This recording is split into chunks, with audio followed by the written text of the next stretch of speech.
Bule cantik nekat jualan nasi uduk demi suami Indonesia yang terbaring stroke. Cerita haru di balik kos-kosan Bekasi. Kos-kosan itu sederhana, berdinding tembok cat putih yang sudah mulai kusam. Di lorong sempitnya, jemuran kain bergantungan, bercampur bau masakan dari dapur bersama. Di sanalah Maria tinggal, seorang perempuan bule berusia akhir 20-an asal Jerman, bersama suaminya, Andi. Mereka menempati kamar paling ujung, kecil tapi cukup untuk berdua. Setiap pagi, suara ayam berkokok dan pedagang sayur yang lewat menjadi alarm alami. Maria sudah terbiasa dengan semua itu. Ia bangun lebih dulu, membuka pintu kamar dan menyapa tetangga dengan senyum ramah. Meski logat Indonesianya masih terdengar kaku, warga sudah terbiasa mendengar suara Maria yang khas. "Pagi, Bu Sari," ucap Maria sambil melambaikan tangan. "Pagi, Maria. Mau ke pasar lagi?" tanya Bu Sari yang sedang menjemur pakaian. Maria mengangguk. "Iya, mau beli tempe dan sayur. Hari ini saya masak soto untuk Andi." Hubungan Maria dan Andi selalu jadi bahan omongan di kosan itu. Tidak semua orang percaya seorang bule bisa betah tinggal di Bekasi, apalagi hanya di kos sederhana. Tapi Maria tidak peduli. Baginya, cinta pada Andi lebih berharga daripada fasilitas mewah yang bisa ia dapatkan di negaranya sendiri. Andi bekerja sebagai karyawan toko bahan bangunan. Gajinya tidak besar, tapi cukup untuk membayar kos, makan sehari-hari, dan sedikit ditabung. Sementara Maria belum punya pekerjaan tetap. Ia kadang menerima pesanan kecil, seperti menerjemahkan dokumen bahasa Inggris atau membantu anak-anak kos belajar. Hidup mereka memang sederhana, tapi kebahagiaan tidak pernah kurang. Maria merasa menemukan arti hidup di Indonesia. Ia suka suasana hangat antar tetangga, obrolan sederhana di warung kopi, dan rasa makanan yang penuh bumbu. Andi pun selalu berusaha membuat Maria merasa nyaman meski tinggal di tempat sederhana. Sore itu, setelah Andi pulang kerja, mereka duduk di teras kamar kos sambil makan gorengan. Anak-anak kecil berlarian di lorong. Suara tawa bercampur dengan suara motor yang keluar masuk. "Capek?" tanya Maria sambil menatap Andi yang wajahnya terlihat lelah. "Lumayan. Tadi ada pelanggan rewel banget, maunya dilayani cepat. Tapi ndak apa-apa, yang penting ada kerjaan," jawab Andi dengan senyum tipis. Maria menggenggam tangannya. "Aku bangga sama kamu. Kamu kerja keras untuk kita." Andi menatap istrinya, lalu tertawa kecil. "Aku juga bangga sama kamu, bisa betah hidup di sini. Kalau orang lain mungkin sudah kabur." Malam itu, mereka tidur dengan perasaan damai. Maria tidak pernah menyesali keputusannya menikah dengan Andi. Meski jauh dari keluarganya di Jerman, ia merasa menemukan keluarga baru di sini. Hari-hari berikutnya berjalan hampir sama. Maria mengurus rumah, belanja, masak, dan kadang ngobrol dengan tetangga. Ia mulai terbiasa dengan rutinitas lokal. Kadang ikut arisan ibu-ibu kos, kadang bantu jaga anak tetangga. Semua terasa baik-baik saja. Namun, kebahagiaan sederhana itu mulai goyah ketika Andi menunjukkan tanda-tanda sakit. Awalnya hanya sering merasa pusing. Andi bilang mungkin karena kelelahan bekerja. Maria menyarankan untuk periksa ke dokter, tapi Andi menolak. Paling cuma masuk angin. Nanti juga sembuh, katanya. Seminggu kemudian, kondisinya semakin parah. Tubuh Andi sering terasa lemas, tangannya kadang sulit digerakkan. Suatu malam, ia jatuh ketika hendak ke kamar mandi. Maria panik, segera memanggil tetangga untuk membantu. "Maria, ini harus segera dibawa ke rumah sakit," kata Bu Sari dengan wajah cemas. Mereka akhirnya membawa Andi ke klinik terdekat. Dokter memeriksa dengan teliti, lalu memberi kabar yang membuat hati Maria hancur. Suami ibu terkena stroke ringan. Kondisinya harus dirawat dengan baik, jangan sampai terlambat penanganannya. Dia butuh terapi rutin dan obat-obatan, jelas dokter. Maria hanya bisa menatap kosong. Kata-kata dokter berputar di kepalanya. "Stroke? Andi masih muda, bagaimana bisa?" Malam itu, setelah kembali ke kos, Maria duduk di samping ranjang Andi. Suaminya terlihat lemah, wajahnya pucat. Ia menggenggam tangan Andi, air matanya jatuh tanpa bisa ditahan. Aku janji, aku akan jaga kamu. Jangan khawatir, aku nggak akan pergi, bisiknya lirih. Keesokan harinya, kabar sakitnya Andi menyebar ke seluruh kos. Beberapa tetangga datang menjenguk, memberi dukungan, tapi ada juga yang hanya penasaran. Bisikan-bisikan mulai terdengar. Kasihannya, bule cantik itu. Suaminya sakit, gimana mereka hidup nanti? Ya ampun, bule kot milih tinggal di kos sempit begini. Sekarang tambah susah. Pasti nanti nggak lama dia pulang ke negaranya. Maria mendengar semua itu. Hatinya sakit, tapi ia meneguhkan diri. Ia tidak mau meninggalkan Andi, bagaimanapun keadaannya. Masalah besar muncul ketika gaji Andi sudah tidak lagi masuk karena ia tidak bisa bekerja. Tabungan mereka sangat sedikit, sementara biaya obat dan terapi cukup mahal. Maria bingung. Ia mencoba mencari pekerjaan, tapi sulit karena keterbatasan bahasa dan ijazah yang tidak sesuai. Suatu malam, ketika Maria menatap lembaran uang yang tersisa di dompet, ia merasa putus asa. Tidak cukup untuk bayar kos, tidak cukup untuk beli obat bulan depan. Ia menangis diam-diam agar Andi tidak melihat. Di tengah kebingungan itu, muncul ide gila, berjualan makanan. Ia pernah belajar memasak dari ibu-ibu kos, dan yang paling ia bisa adalah nasi uduk. Maria berpikir, mungkin orang akan tertarik karena bule jualan nasi uduk. Esok paginya, ia mengutarakan niat itu pada Andi. Andi, aku mau coba jualan nasi uduk. Biar kita bisa tetap makan, biar bisa beli obat buat kamu. Andi terkejut.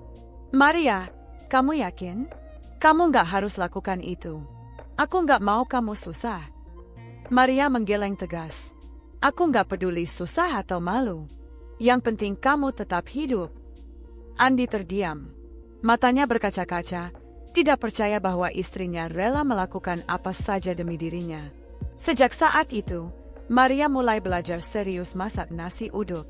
Ia bertanya ke Bu Sari tentang resep, mencoba berkali-kali meski sering gagal. Dapur kos menjadi saksi perjuangannya, penuh aroma santan yang kadang gosong, sambal kacang yang terlalu asin, atau timun yang dipotong tidak rapi. Tetangga-tetangga mulai memperhatikan tingkah Maria. Ada yang kagum, ada yang meremehkan. Lihat tuh, bule belajar masak nasi uduk. Lucu banget. Paling juga cuma iseng. Mana ada bule tahan jualan begitu? Maria mendengar semua komentar itu, tapi ia tidak peduli. Ia hanya ingin satu hal, Andi bisa sembuh. Hari-hari Maria kini penuh dengan kesibukan baru. Bangun jam 3 pagi, menanak nasi, menyiapkan lauk, membungkus dengan kertas coklat. Ia masih sering salah, kadang lupa garam atau sambal terlalu pedas. Tapi setiap kali ia melihat senyum kecil Andi yang berbaring lemah di kasur, semua rasa lelah hilang. Ia yakin, perjuangannya baru saja dimulai. Pagi masih gelap ketika Maria terbangun. Jam di dinding menunjukkan pukul 3. Suara jangkrik masih terdengar di luar, dan udara kos yang lembab menusuk kulit. Ia bangkit pelan-pelan agar tidak membangunkan Andi yang masih tidur. Wajah suaminya terlihat lemah, tangannya kaku di sisi tubuh. Maria menghela napas panjang lalu bergegas ke dapur bersama yang ada di ujung lorong. Dapur itu kecil, hanya ada 2 kompor gas, wajan berjelaga, dan meja panjang tempat para penghuni kos biasanya menaruh bahan makanan. Malam sebelumnya, Maria sudah menyiapkan beras, santan, dan beberapa bumbu. Hari ini ia akan mencoba benar-benar membuat nasi uduk untuk dijual. Dengan gugup, Maria mencuci beras. Tangannya gemetar karena takut gagal. Setelah itu, ia mencampur santan dan bumbu ke dalam panci. Ia pernah melihat Bu Sari membuatnya, tapi tetap saja berbeda ketika harus melakukannya sendiri. Bau bawang putih dan serai mulai tercium, memenuhi dapur sempit itu. Ketika nasi sudah matang, Maria mencicipinya sedikit.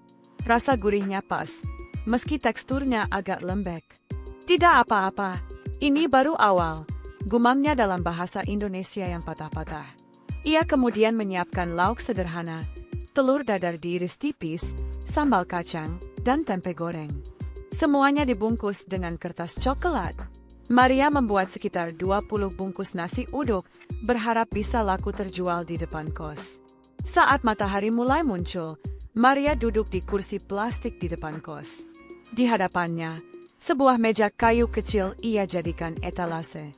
Di atasnya tertata bungkus-bungkus nasi uduk.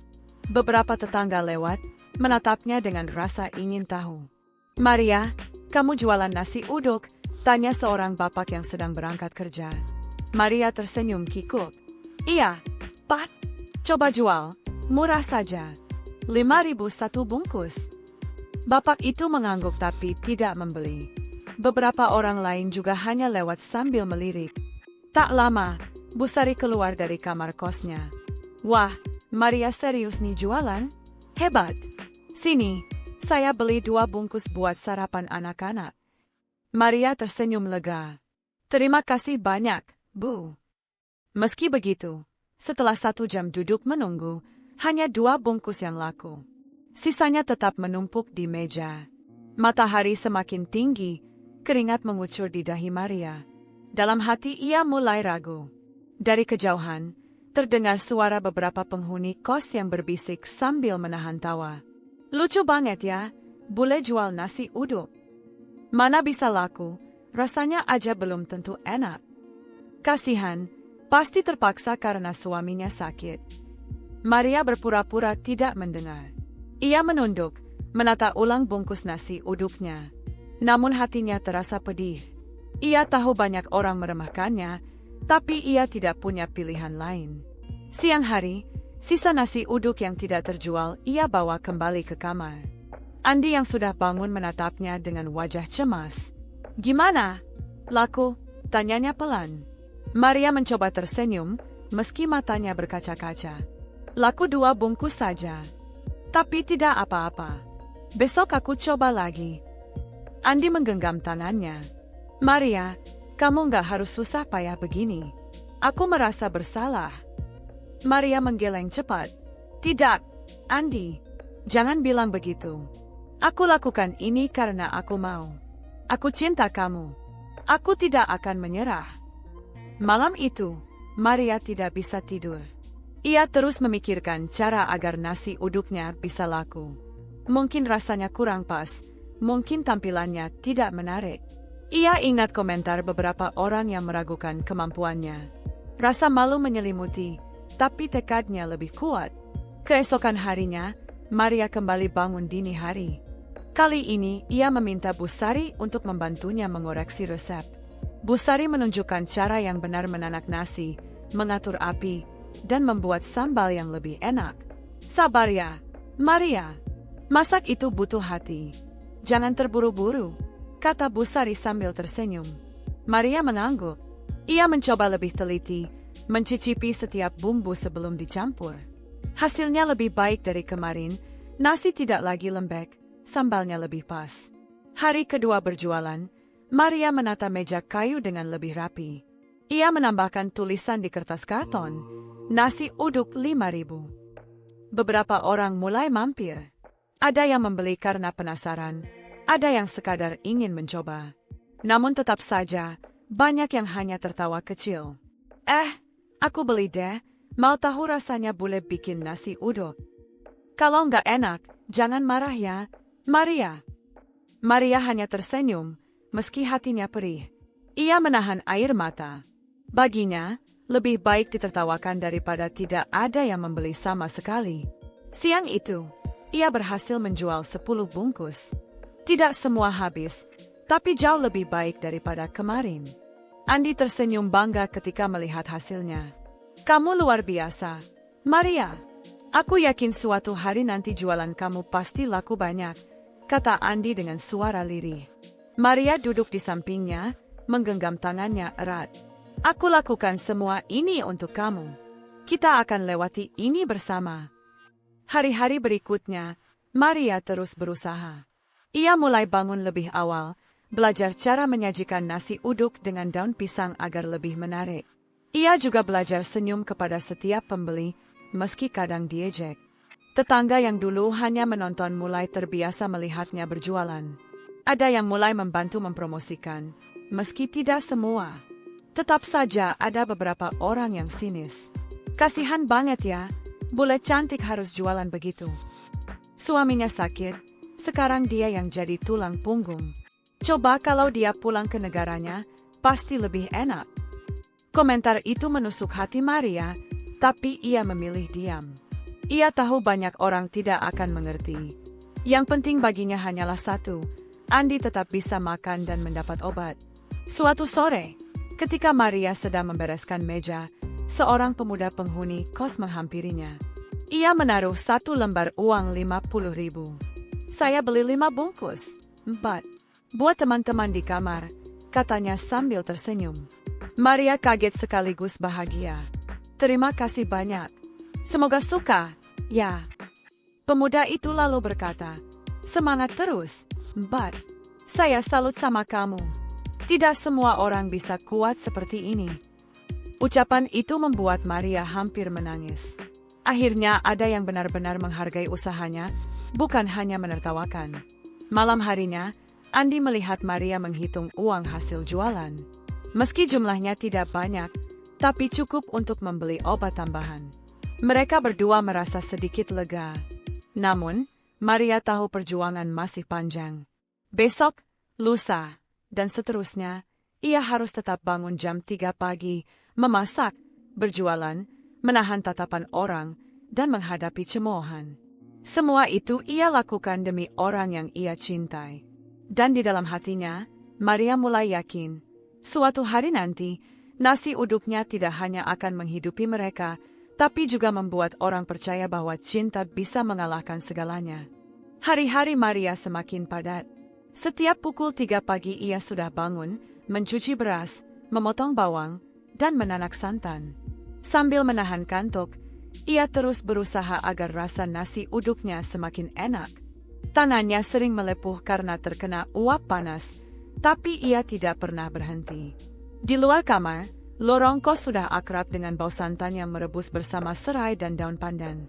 Sebagian penghuni kos mulai terbiasa, sebagian lain justru merasa terganggu. Duh, tiap pagi baunya nasi uduk lagi, keluh salah seorang penghuni kos sambil menutup pintu kamarnya. Ya ampun, bule kok mau repot jualan beginian, sahut yang lain sambil cekikikan.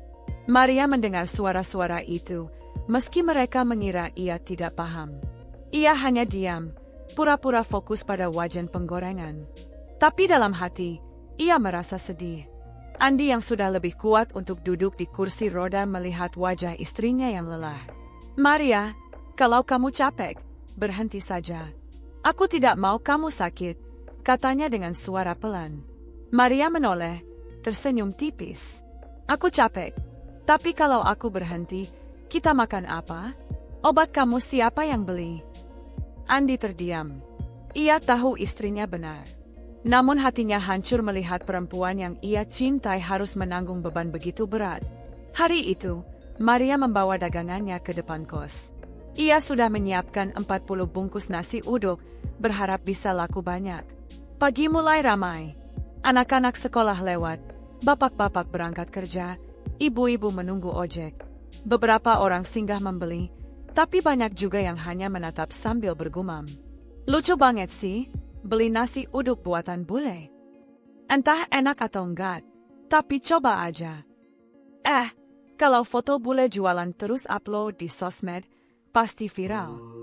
Ada yang benar-benar membeli, ada yang hanya memotret Maria diam-diam lalu pergi tanpa membeli. Maria merasa risih, tapi ia tetap tersenyum pada setiap orang yang mendekat. Siang menjelang, hanya separuh dagangan yang laku.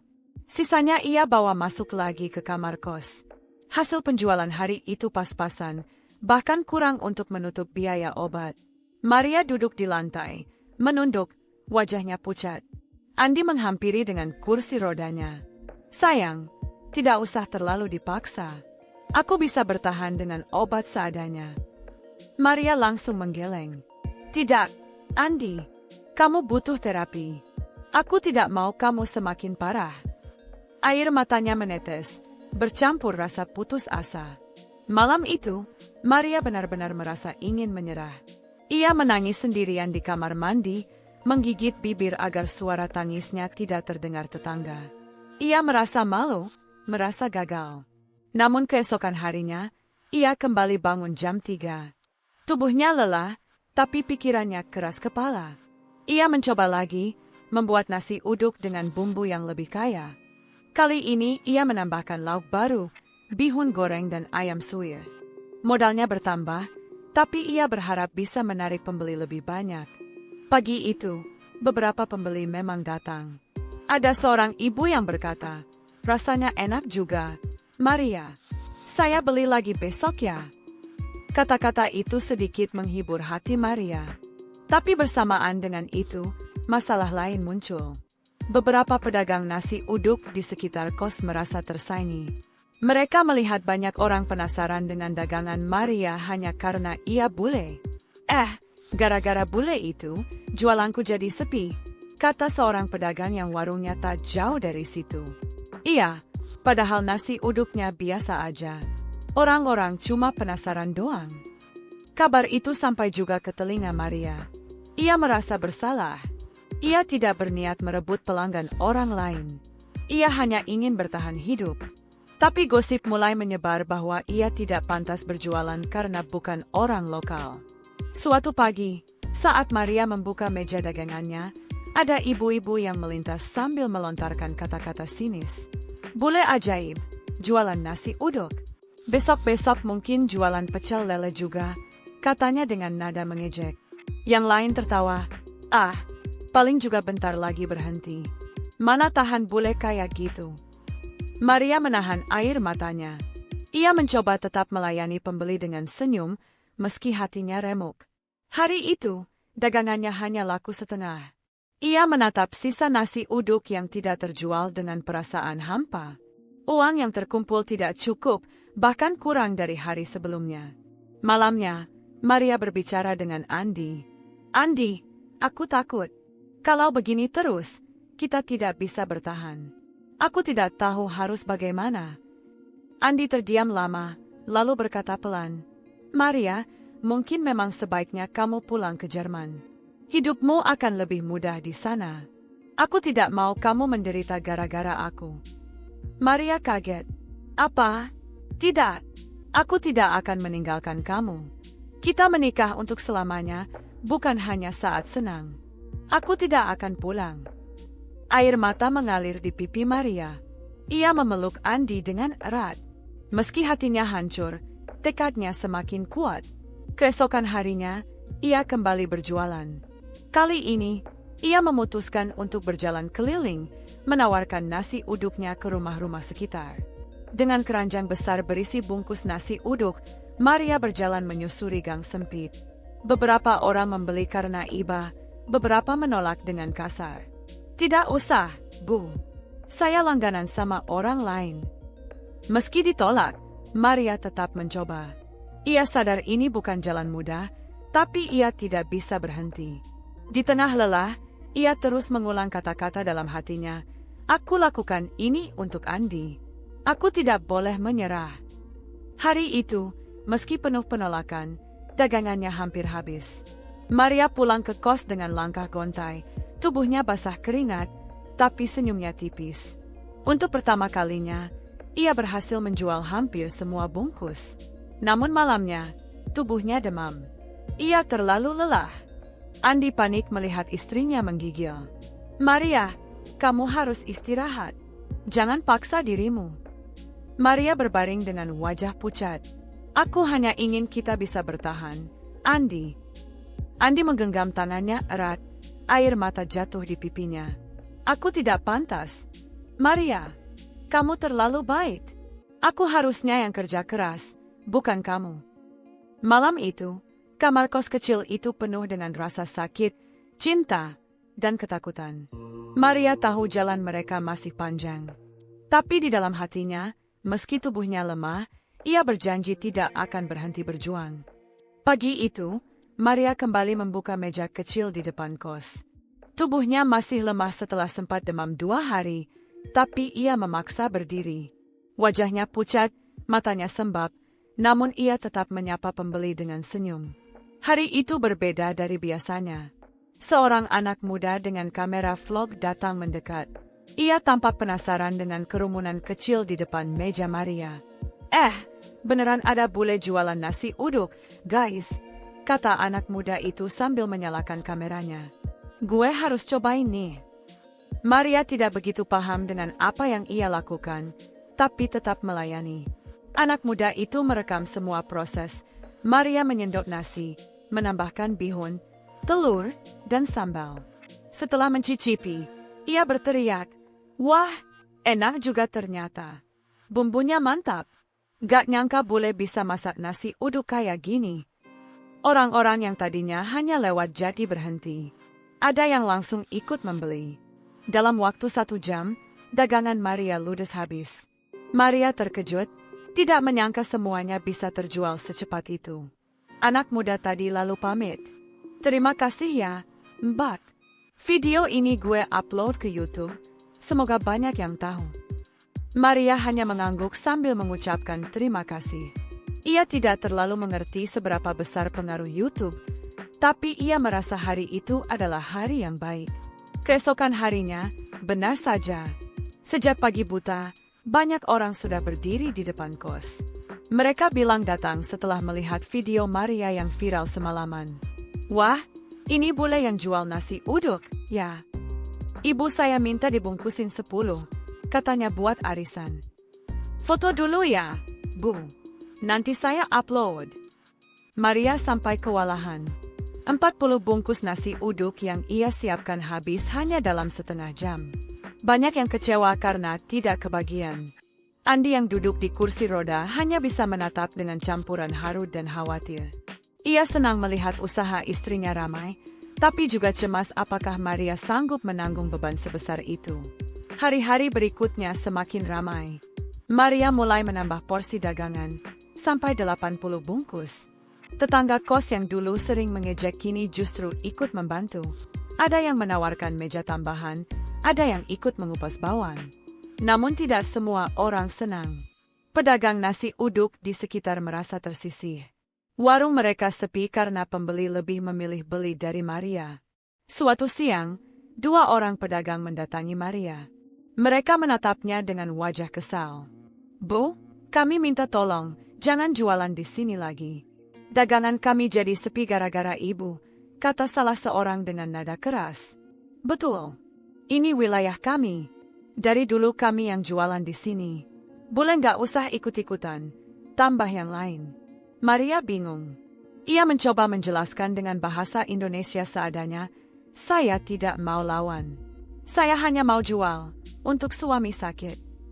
Tapi para pedagang itu tidak peduli. Mereka pergi dengan wajah marah, sambil berkata, "Kalau bule masih jualan di sini, jangan salahkan kami nanti." Malamnya, Maria menceritakan kejadian itu pada Andi. Wajahnya cemas. "Andi, mereka marah. Mereka bilang aku jangan jualan lagi. Apa aku harus berhenti?"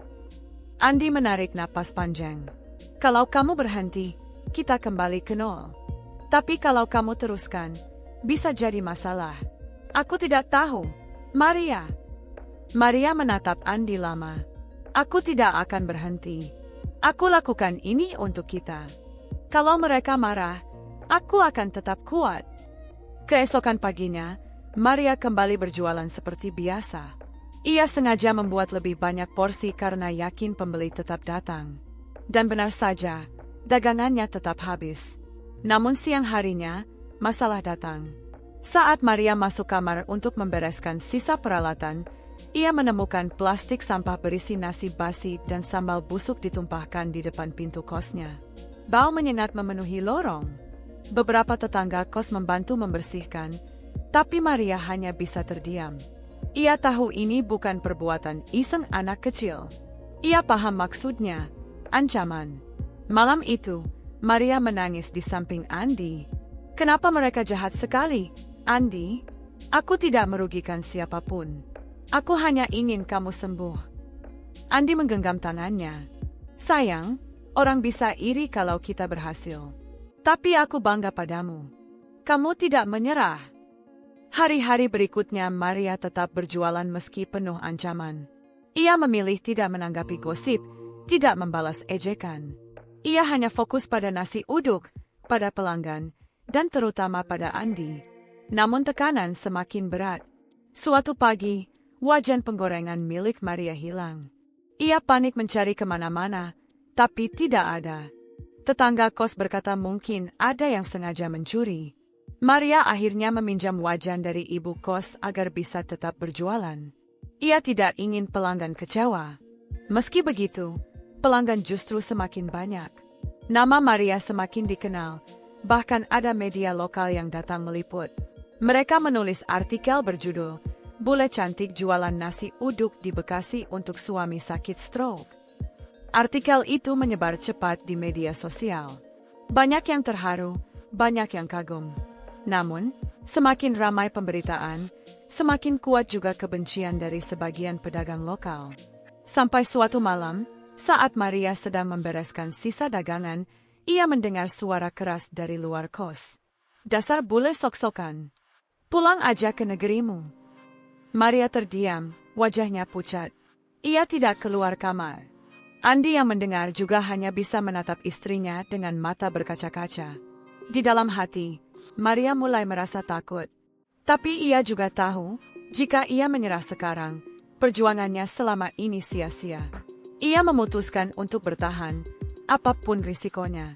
Hari itu, Maria belajar satu hal, perjuangan untuk orang yang dicintai selalu menimbulkan ujian.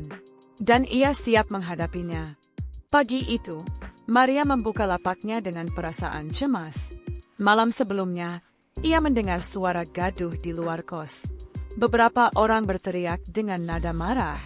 Ia tidak berani keluar, hanya memeluk Andi sambil berdoa agar semuanya aman. Hari ini, ia kembali mencoba berjualan seperti biasa. Ia menyiapkan 100 bungkus nasi uduk karena yakin pembeli masih banyak. Namun di dalam hati, rasa takut tak bisa hilang. Benar saja, sekitar pukul 7, 2 orang lelaki datang menghampiri. Wajah mereka keras, nada suaranya kasar. "Kamu keras kepala ya, bule? Sudah dibilang jangan jualan di sini. Sekarang lihat, kamu bikin masalah," kata salah satu dengan nada mengancam. Maria berusaha tetap tenang. "Saya hanya jual, untuk suami sakit. Saya tidak mau ribut." Lelaki itu mendekat, menepuk meja jualan Maria dengan keras. Beberapa bungkus nasi uduk jatuh ke lantai. Orang-orang yang sedang antri terkejut, sebagian mundur ketakutan. Andi yang duduk di kursi roda di dekat pintu kos berteriak, "Hei, jangan kasar sama istri saya." Lelaki itu menoleh dengan tatapan sinis. "Kamu diam saja. Kalau mau selamat, suruh istrimu berhenti jualan." Mereka lalu pergi, meninggalkan Maria yang gemetar. Hari itu, dagangan Maria tetap habis terjual. Banyak pembeli justru merasa kasihan dan sengaja membeli lebih banyak. Tapi Maria pulang dengan hati hancur. Ia tahu masalah ini tidak akan berhenti begitu saja. Malamnya, Maria duduk di samping Andi yang terbaring di ranjang. Wajahnya penuh kelelahan. "Andi, aku tidak sanggup kalau harus menghadapi mereka terus. Aku takut sesuatu terjadi padamu." Andi menatap istrinya dengan mata merah. "Maria, kalau kamu merasa terlalu berat, kita berhenti saja. Aku tidak ingin kamu terluka. Aku lebih rela kita kelaparan daripada kamu disakiti." Maria menangis. Ia tahu Andi berkata begitu karena peduli, tapi ia juga tahu tanpa jualan nasi uduk, mereka tidak akan punya apa-apa. Hari-hari berikutnya penuh ketegangan. Maria tetap berjualan, tapi setiap kali ia keluar, ia selalu merasa ada yang mengawasi. Kadang ia menemukan coretan di tembok dekat kos bertuliskan kata-kata kasar, "Pulang saja, bule." Ia berusaha tidak peduli, tapi tekanan itu membuatnya semakin stres. Tidurnya tidak nyenyak, tubuhnya semakin kurus. Suatu pagi, ketika Maria sedang menggoreng bihun, tiba-tiba api kompor membesar tak terkendali. Minyak di wajan meluap, nyaris membakar tirai dapur kecil kos. Maria panik, tapi untung tetangga cepat membantu memadamkan api. Setelah api padam, Maria menemukan sesuatu aneh, regulator gas sudah dilonggarkan. Ia yakin bukan karena kelalaiannya. Ada seseorang yang sengaja melakukannya. Maria duduk di lantai, tubuhnya gemetar. Ia menyadari bahwa ancaman itu bukan sekadar kata-kata, tapi sudah nyata. Ia bisa kehilangan nyawa. Hari itu, ia benar-benar ingin menyerah. Ia duduk di samping Andi, wajahnya penuh air mata. Andi, aku tidak bisa lagi. Mereka ingin aku mati. Aku takut, sangat takut. Andi menggenggam tangan Maria erat. Sayang, kamu sudah berjuang terlalu keras. Aku yang seharusnya menjaga kamu, bukan sebaliknya. Aku minta maaf. Maria menatapnya, air matanya deras. Tidak perlu minta maaf. Aku memilih kamu. Aku menikah dengan kamu karena aku cinta, bukan karena uang atau hidup enak. Tapi aku tidak sanggup kalau harus kehilanganmu karena mereka. Suasana kamar kos malam itu sunyi. Hanya suara kipas angin yang berputar pelan. Maria dan Andi saling berpegangan tangan, mencoba mencari kekuatan satu sama lain. Keesokan harinya, Maria tidak membuka lapaknya. Ia memilih diam di kamar, menenangkan diri. Tetangga kos yang biasanya membantu bertanya-tanya, kenapa hari ini nggak jualan, Maria? Maria hanya tersenyum lemah. Saya istirahat. Tapi kabar cepat menyebar. Beberapa pembeli datang dan mengetuk pintu, bertanya kenapa Maria tidak jualan. Ada yang kecewa, ada yang memaksa agar Maria kembali berjualan. Sore harinya, seorang wartawan lokal datang ke kos.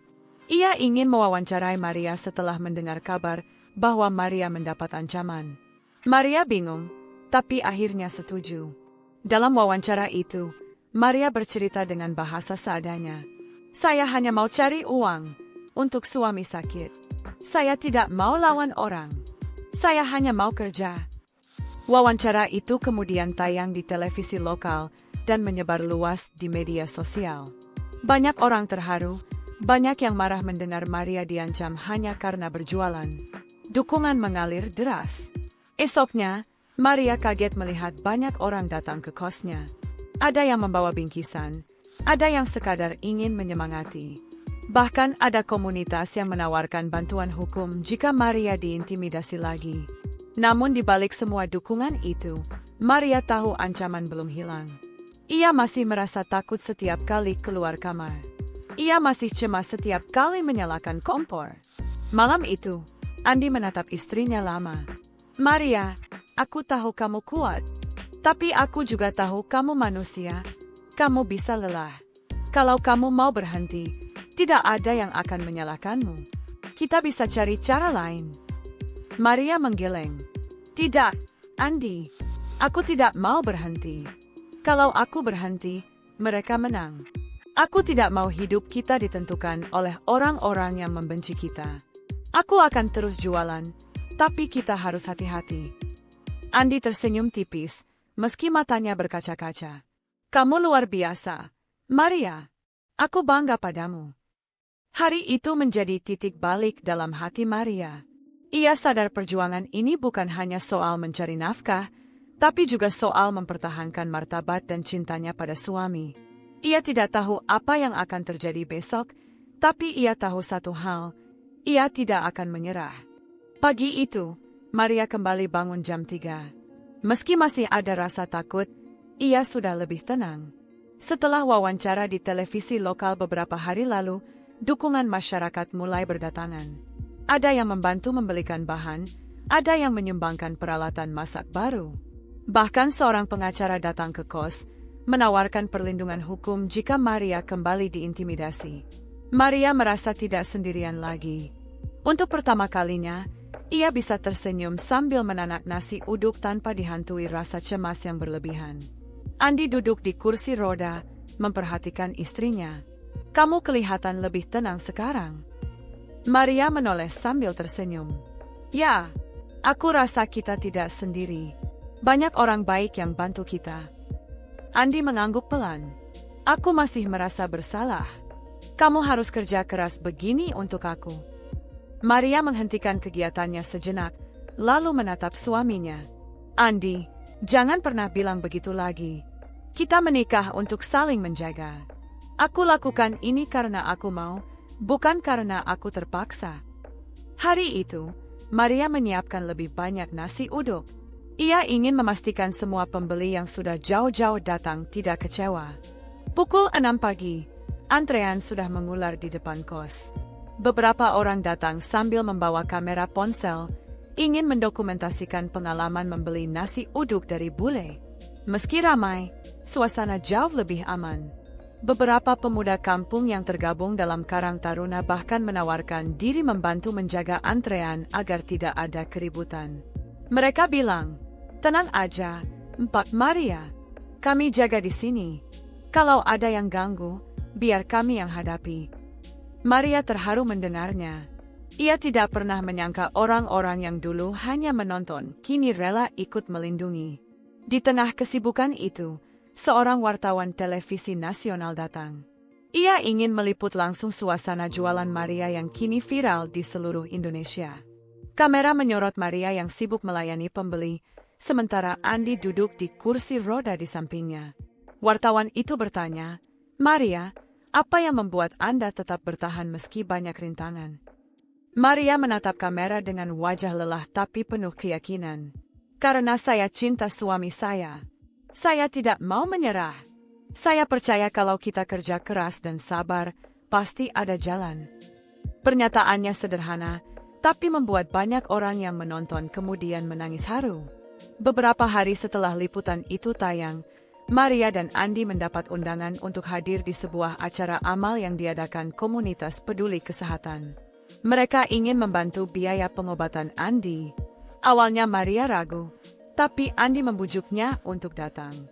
Di acara itu, ratusan orang hadir. Ada yang sekadar ingin melihat langsung pasangan bule dan pemuda Bekasi yang kisahnya viral. Ada juga yang sungguh-sungguh ingin mendukung. Ketika Maria dipanggil ke panggung untuk menceritakan kisahnya, ia merasa gugup. Namun begitu melihat wajah-wajah penuh empati di hadapannya, ia memberanikan diri berbicara.